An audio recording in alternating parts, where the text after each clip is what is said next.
Hello friends, welcome to BSK competitive Adda YouTube channel. Friends, మనకి ఈ సంవత్సరం ఆంధ్రప్రదేశ్లో పోలీస్ పోస్టుల భర్తీకి సంబంధించి నోటిఫికేషన్ అయితే విడుదలవుతుంది అని చెప్పేసి ముఖ్యమంత్రి గారు అలాగే హోమ్ మినిస్టర్ గారు కూడా తెలపడం జరిగింది. సో ఇందులో భాగంగా ఈ నోటిఫికేషన్ కనుక వస్తే ఖచ్చితంగా అందులో కమ్యూనికేషన్ కానిస్టేబుల్కి సంబంధించినటువంటి పోస్టులు ఉంటాయి, అలాగే కమ్యూనికేషన్ ఎస్ఐకి సంబంధించినటువంటి పోస్టులు కూడా ఉండే ఛాన్సెస్ అయితే ఉంటాయి. సో ఇందులో భాగంగా చాలామంది కమ్యూనికేషన్ కానిస్టేబుల్ నోటిఫికేషన్కి సంబంధించిన కంప్లీట్ డీటెయిల్స్ వీడియో చేయమని చెప్పేసి అడిగారు. సో వారందరి కోసం ఈ వీడియో అయితే చేస్తున్నాను. సో కావాల్సినటువంటి క్వాలిఫికేషన్స్ ఏంటి, ఏజ్ లిమిట్ ఎంత ఉండాలి, సిలబస్ ఏముంటుంది, హైట్ ఎంత ఉండాలి, ఫిజికల్ ఎఫిషియన్సీ టెస్ట్లో ఉండేటువంటి ఈవెంట్స్ ఏంటి, ఎగ్జామినేషన్ ప్యాటర్న్ ఏ విధంగా ఉంటుందనేటువంటి A to Z complete details ఈ వీడియోలో చెప్తాను. సో ఏపీ కమ్యూనికేషన్ కానిస్టేబుల్తో పాటు ఏపీ కమ్యూనికేషన్ ఎస్ఐకి సంబంధించినటువంటి వీడియోని కూడా సపరేట్గా చేయడం జరుగుతుంది. కాబట్టి ప్రతి ఒక్కరు కూడా మన ఛానల్ని ఫాలో అవ్వండి. ఫస్ట్ టైం కనుక మన ఛానల్ ఎవరైనా విజిట్ చేస్తే ఖచ్చితంగా సబ్స్క్రైబ్ చేసుకోండి. ఈ వీడియో కింద లైక్ బటన్ ఉంటుంది, దానిపైన క్లిక్ చేసి మీ సపోర్ట్ అయితే ఇవ్వండి. ఫ్రెండ్స్, ఆంధ్రప్రదేశ్ అభ్యర్థుల కోసం జనరల్ స్టడీస్ ఆబ్జెక్టివ్ బిట్స్ మెటీరియల్ని ప్రిపేర్ చేయడం జరిగింది. ఇందులో మొత్తంగా అన్ని సబ్జెక్ట్స్ కలుపుకొని టాపిక్ వైజ్గా చూసుకున్నట్లయితే 14,000కి పైగా బిట్స్ అయితే ఉన్నాయి. ఇందులో ప్రీవియస్ ఎగ్జామినేషన్స్తో పాటు మనకి మోస్ట్ ఇంపార్టెంట్ బిట్స్ ఏవైతే ఉన్నాయో వాటిని కూడా యాడ్ చేయడం జరిగింది. ఇవి ఏపీపీఎస్సీ, ఏపీ పోలీస్, ఏపీ డిఎస్సితో పాటు ఎన్టీపీసీ, గ్రూప్ డీకి సంబంధించినటువంటి ఎగ్జామినేషన్స్ కూడా ఈ మెటీరియల్ అనేది 100% ఉపయోగపడుతుంది. సో దీనికి సంబంధించినటువంటి శాంపిల్ పీడిఎఫ్ లింక్ని అలాగే కంప్లీట్ పీడిఎఫ్ లింక్ని ఈ వీడియో కింద డిస్క్రిప్షన్లో ప్రొవైడ్ చేస్తాను. సో శాంపిల్ పీడిఎఫ్ ఒకసారి చూసి మీకు నచ్చినట్లయితే కంప్లీట్ పీడిఎఫ్ని డౌన్లోడ్ చేసుకోండి. సో ప్రతి ఒక్కరూ కూడా ఆంధ్రప్రదేశ్ అభ్యర్థులు ఎవరైతే ఉన్నారో వారందరికీ కూడా ఉపయోగపడుతుంది కాబట్టి ప్రతి ఒక్కరూ కూడా తీసుకోండి. ఫ్రెండ్స్, ఈ కమ్యూనికేషన్ కానిస్టేబుల్కి సంబంధించినటువంటి కంప్లీట్ డీటెయిల్స్ అన్నీ కూడా 2016లో విడుదలైనటువంటి ఆంధ్రప్రదేశ్ కమ్యూనికేషన్ కానిస్టేబుల్కి సంబంధించినటువంటి నోటిఫికేషన్ బేస్ చేసుకొని ఈ వీడియో అయితే చేయడం జరిగింది. అప్పుడు మనకి 494 కమ్యూనికేషన్ కానిస్టేబుల్కి సంబంధించినటువంటి పోస్టులు అయితే భర్తీ చేశారు. ఇక్కడ పోస్ట్ కోడ్ నెంబర్ 25 ప్రకారం చూసుకున్నట్లయితే స్టైఫెండరీ క్యాడెట్ ట్రైనీ పోలీస్ కానిస్టేబుల్స్కి సంబంధించి కమ్యూనికేషన్స్కి సంబంధించి ఈ పర్టికులర్ 494 పోస్టులకి both men and women candidates అనేవాళ్ళు అప్లై చేసుకోవచ్చు అని చెప్పేసి ఇక్కడ క్లియర్గా అయితే మెన్షన్ చేశారు. So both men and women candidates ఈ పోస్టులకు ఎలిజిబుల్ అని చెప్పేసి ఇచ్చారు. సో ఈసారి కనుక నోటిఫికేషన్ వస్తే ఎన్ని వేకెన్సీస్ వస్తాయనేది మనకి తెలియకపోయినప్పటికీ కూడా సో ఖచ్చితంగా both men and women candidates అయితే ఈ కమ్యూనికేషన్ కానిస్టేబుల్ పోస్టులకి అప్లై చేసుకునే ఛాన్స్ అయితే ఉంటుంది. ఇందులో భాగంగా ఉమెన్ రిజర్వేషన్ ప్రకారం 33% ఆఫ్ వేకెన్సీస్ అనేవి వారికి రిజర్వేషన్ ప్రకారం ఇవ్వడం జరుగుతుంది అని చెప్పేసి కూడా ఇక్కడ క్లియర్గా మెన్షన్ చేశారు.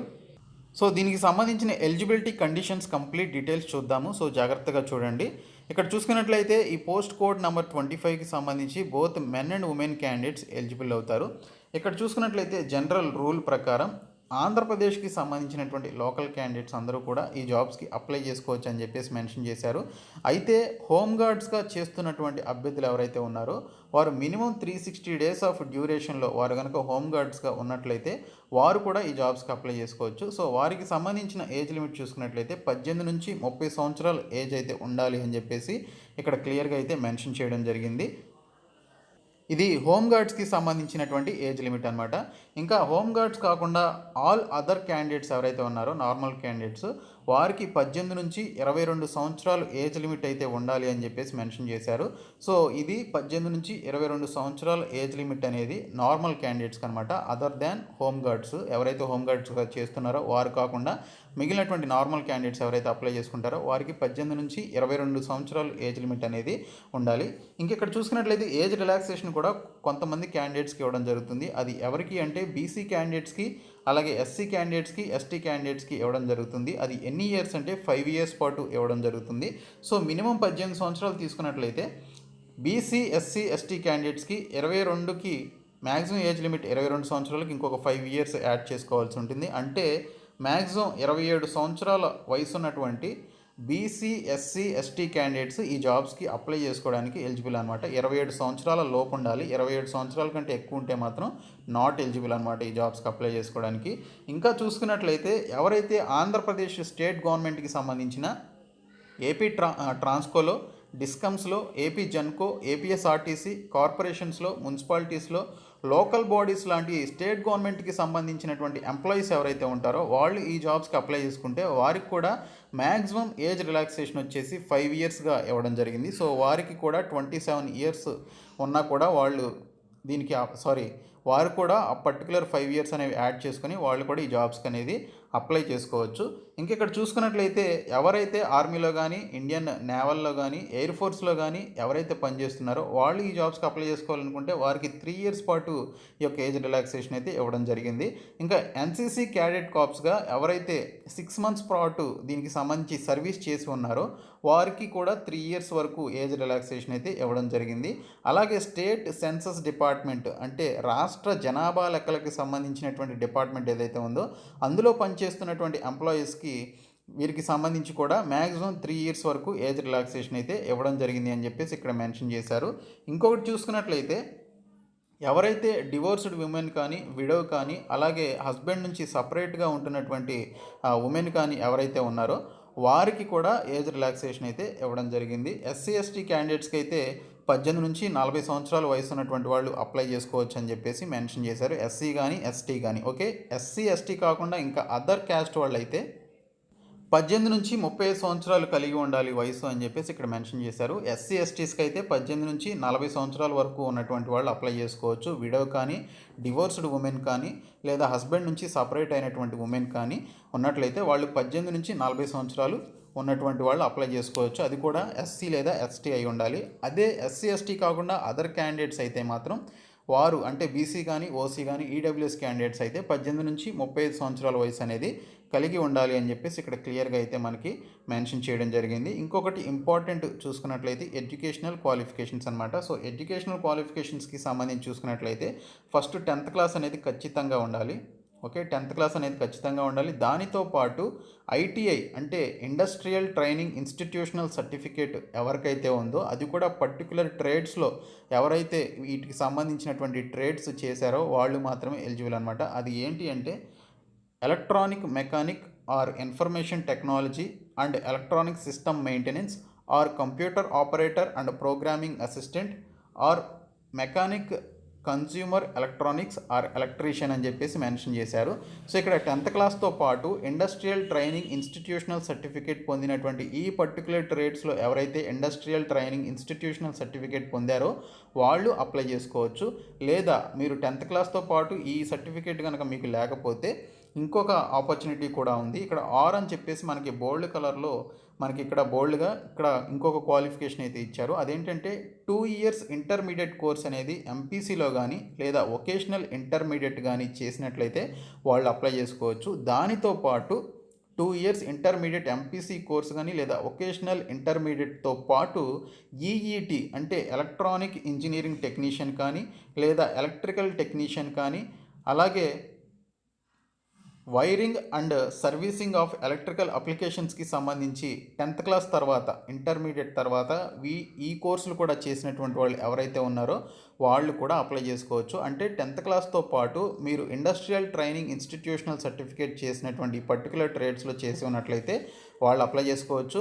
లేదా 2 ఇయర్స్ ఎంపీసీ ఇంటర్మీడియట్ చేసినా లేదా వొకేషనల్ ఇంటర్మీడియట్ చేసినా మీరు అప్లై చేసుకోవచ్చు. అది కూడా ఇక్కడ మెన్షన్ చేసినటువంటి ఈటీ లాంటి కోర్సెస్ ఏవైతే ఉన్నాయో, ఈడబ్ల్యూ అండ్ ఎస్ఈఏ లాంటి కోర్సెస్ ఏవైతే ఉన్నాయో వీటిలో ఏ ఒక్కటి చేసినా కూడా మీరు అప్లై చేసుకోవచ్చు. సో వీళ్ళు మాత్రమే ఎలిజిబుల్ అనమాట. సో ఇది మాత్రం మీరు ఎడ్యుకేషనల్ క్వాలిఫికేషన్స్ జాగ్రత్తగా గమనించాల్సి ఉంటుంది. ఓకే, ఎడ్యుకేషనల్ క్వాలిఫికేషన్స్ చూసిన తర్వాత ఫిజికల్ స్టాండర్డ్స్కి సంబంధించి చూద్దాము. ఇక్కడ మెన్ ఉమెన్కి సంబంధించి హైట్ ఎంత ఉండాలి, వెయిట్ ఎంత ఉండాలి ఈ డీటెయిల్స్ చూద్దాము. సో మెన్కి సంబంధించి చూసుకున్నట్లయితే హైట్ వచ్చేసి 162 సెంటీమీటర్స్ అనేది ఉండాలి. ఇంకా చెస్ట్ వచ్చేసి must not be less than 84 centimetres round the chest on full inspiration with a minimum expansion of 4 centimetres అని చెప్పేసి ఇవ్వడం జరిగింది. ఇంకా ఉమెన్ క్యాండిడేట్స్కి వచ్చేసి హైట్ వచ్చేసి must not less than 152.5 centimetres అని చెప్పేసి అన్నారు. సో వారు ఖచ్చితంగా అమ్మాయిలు అయితే 152 సెంటీమీటర్ల కంటే తక్కువ ఉండకూడదు, అంతకంటే ఎక్కువ ఉన్నా పర్వాలేదు కానీ సో 152 సెంటీమీటర్ల కంటే తక్కువ అనేది ఉండకూడదు. వెయిట్ వచ్చేసి 40 కేజెస్ అనేది ఉండాలి అని చెప్పేసి మెన్షన్ చేశారు. అబ్బాయిలకి అయితే 162 సెంటీమీటర్స్ ఉండాలి. అయితే మీకున్నటువంటి ఈ ఫీట్ ఏదైతే ఉంటుందో కొంతమంది 5 feet 4 inches ఉంటారు, కొంతమంది 5 feet 8 inches ఉంటారు. సో ఈ ఫీట్ని సెంటీమీటర్స్గా కన్వర్ట్ చేయడం ఎలా అని చెప్పేసి డౌట్ ఉంటుంది. మీరేం చేస్తారంటే గూగుల్లోనికి వెళ్ళి how to convert feet into centimetres అని చెప్పేసి కనుక గూగుల్లో సెర్చ్ చేస్తే మీకు దానికి సంబంధించినటువంటి కొన్ని సైట్స్ అనేవి చూపిస్తుంది. ఆ సైట్స్లోనికి వెళ్ళి మీకు సంబంధించినటువంటి ఫీట్ని ఎంటర్ చేస్తే ఓకే ఫీట్ విత్ ఇంచెస్ కూడా ఎంటర్ చేస్తే మీకు మీరు ఎన్ని సెంటీమీటర్స్ హైట్ ఉన్నారనేది మీకు సెంటీమీటర్స్లో చూపించడం జరుగుతుంది. సో మీ హైట్కి సంబంధించి సెంటీమీటర్స్లో తెలుసుకోవాలి అనుకుంటే మీరు గూగుల్లోనికి వెళ్ళి how to convert feet into centimetres అని చెప్పేసి అని మీరు టైప్ చేస్తే మీకు దానికి సంబంధించిన సొల్యూషన్ అయితే దొరుకుతుంది. ఇక్కడ చూసుకున్నట్లయితే ఎవరైతే షెడ్యూల్డ్ ట్రైబ్స్ ఎవరైతే ఉన్నారో వారికి సంబంధించి హైట్ విషయంలో కొంత రిలాక్సేషన్ అయితే ఇవ్వడం జరుగుతుంది. అది ఏ జిల్లాల వాళ్ళకి అంటే Srikakulam, Vizianagaram, Visakhapatnam, east Godavari and west Godavari జిల్లాలకు సంబంధించినటువంటి అభ్యర్థులు ఎవరైతే ఉన్నారో అది కూడా షెడ్యూల్డ్ ట్రైబ్ అండ్ అబోరిజినల్ ట్రైబ్స్కి సంబంధించిన క్యాండిడేట్స్ ఎవరైతే ఉంటారో వారికి హైట్, వెయిట్, చెస్ట్ విషయంలో పర్టికులర్ రిలాక్సేషన్స్ అయితే ఇవ్వడం జరిగింది. ఇక్కడ మెన్కి చూసుకున్నట్లయితే హైట్ వచ్చేసి 160 సెంటీమీటర్స్ అన్నారు. నార్మల్ క్యాండిడేట్స్ యొక్క హైట్ వచ్చేసి 162 సెంటీమీటర్స్ అయితే ఇక్కడ షెడ్యూల్డ్ ట్రైబ్స్కి సంబంధించి ఈ పర్టికులర్ డిస్ట్రిక్ట్స్కి సంబంధించినటువంటి అభ్యర్థులు ఎవరైతే ఉన్నారో వారికి 2 సెంటీమీటర్స్ రిలాక్సేషన్ అయితే తగ్గించడం జరిగింది.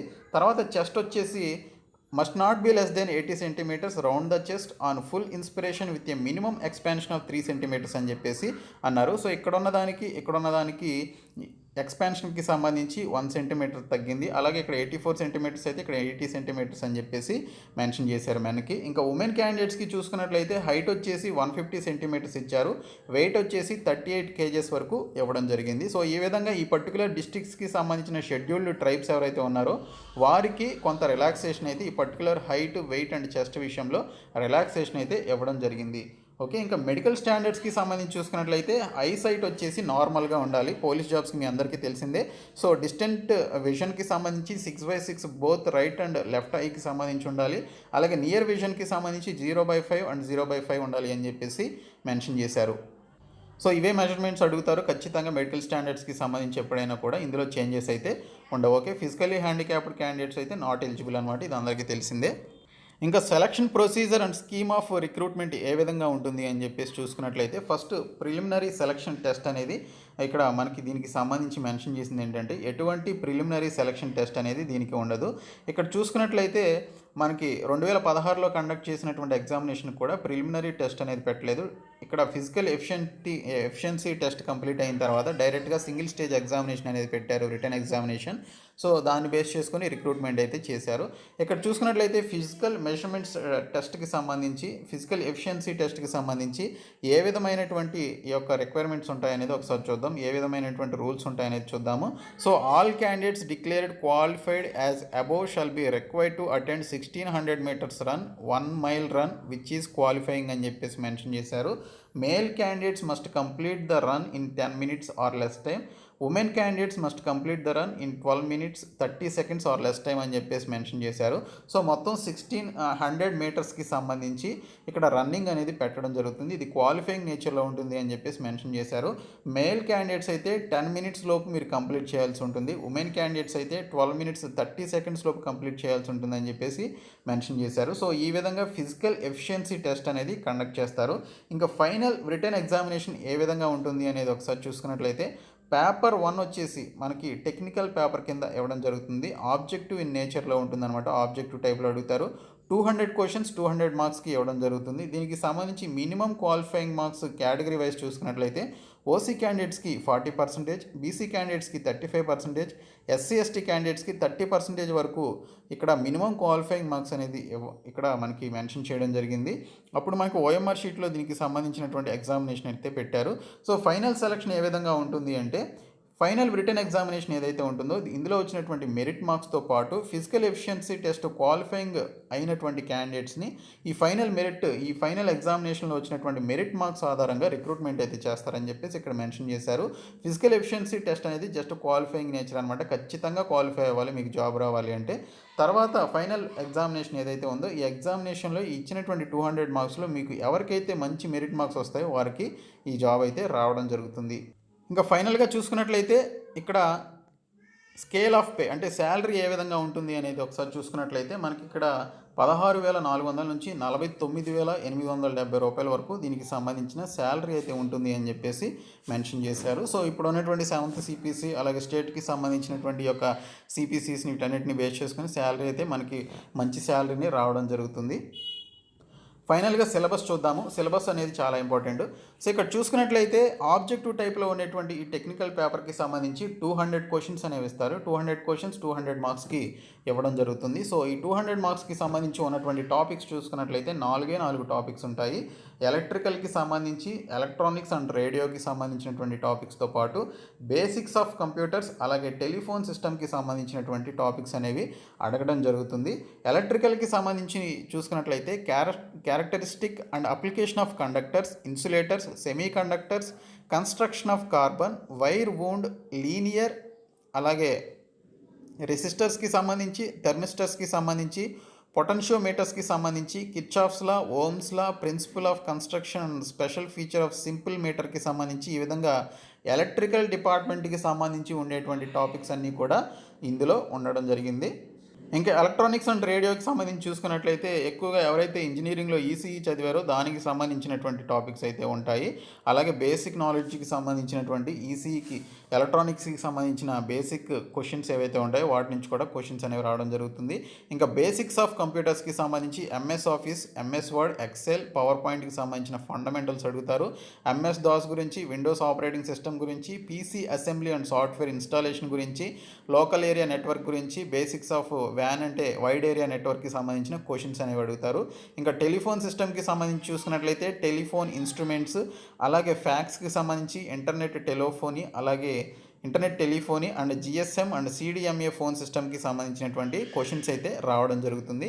సో ఈ విధంగా మొత్తం 4 టాపిక్స్ అయితే ఉంటాయి. ఇక్కడ సెకండ్ టాపిక్ ఎలక్ట్రానిక్స్ అండ్ రేడియోకి సంబంధించి ఎక్కువ సబ్ టాపిక్స్ అయితే ఇవ్వడం జరిగింది. ఇవన్నీ కూడా ఒక్క టాపిక్ కూడా వదలకుండా మీరు కంప్లీట్గా చదవాల్సి ఉంటుంది.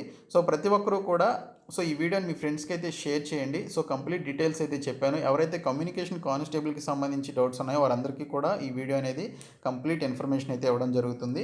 సో నేను చెప్పినటువంటి 14,000+ బిట్స్కి సంబంధించినటువంటి మెటీరియల్ని ప్రతి ఒక్కరు కూడా డౌన్లోడ్ చేసుకోండి. ఈ వీడియో కింద డిస్క్రిప్షన్లో ప్రొవైడ్ చేస్తాను.